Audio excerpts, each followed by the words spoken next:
bir nefs adında, bir ruh adında. Böyle görünen iki tane kuvve var insanın bedenine. Ve ikisinin hassası birbirinden mutazattir, zıt.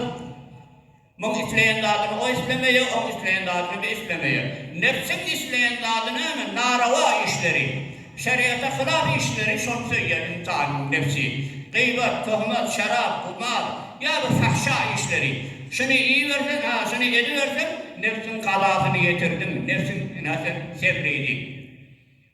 Ve ama ruhun hastalarına, yani kuvvet dedi ruh. Bir yakşı işler, amalı sağlık encanlar bilen kuvvet tapıyor. Hudayın getirinde, Kur'an tilavet ediyor, tesbih-i tahlil. Ya şu memeliş kavu işleri encanlar bilen ruhun hastası bitiyor. Ruhun kadası şura. Ve öl yanında bellidir herkes öldüne. Kim nefsin isleyen adını ediyor, ya edip diyor.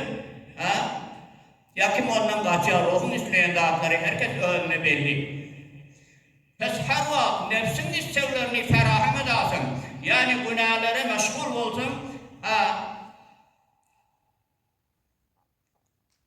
nefsin takviyet tapıp, ruhunu ödüyle esfer safiliğine, sıddîne, cehenneme kavuşurar deyiptir. Nefs, bu vücub adam, ruhun da akider. Ve emmâ ber'aks, ruhun hastalarını ferahem edayım, taat ibadet bile ödüle meşgul edeyim. Narava işlerden kaçıp ruhun hastalığı bitiyor.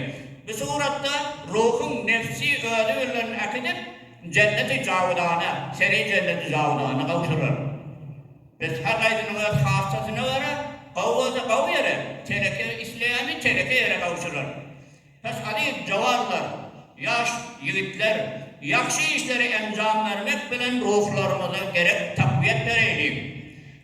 Nefsi takviyet vermekten ziyade korkun. Eşek semriyse efin defer diye. Nefsin kazasını kâh veriyorsan, narava, haram, şüphezatlara gidiversen, şeriatı defere versen. Nefsin semriyer, eşek semriyişi yani seni defer. Ey kaç defin soğulsa diyen ben, imanın defin içinden çıkarıyor ahir. O hatarı var ahir. Der asr-ı hazır, şu muvayyeti zaman, hassas zaman, seyr tefekkür cevallar evine, fikirinin evine seyr bariya da anni, kan manalı var. Bu fakir hakikat yolundan yürüyecek oluyor. Takvaçılığı edecek böyle koyana kan manalı var. Yani değil mi? Şehvetengiz filmler, NASA'nın tefrigalar, akhbar-ı biganeler,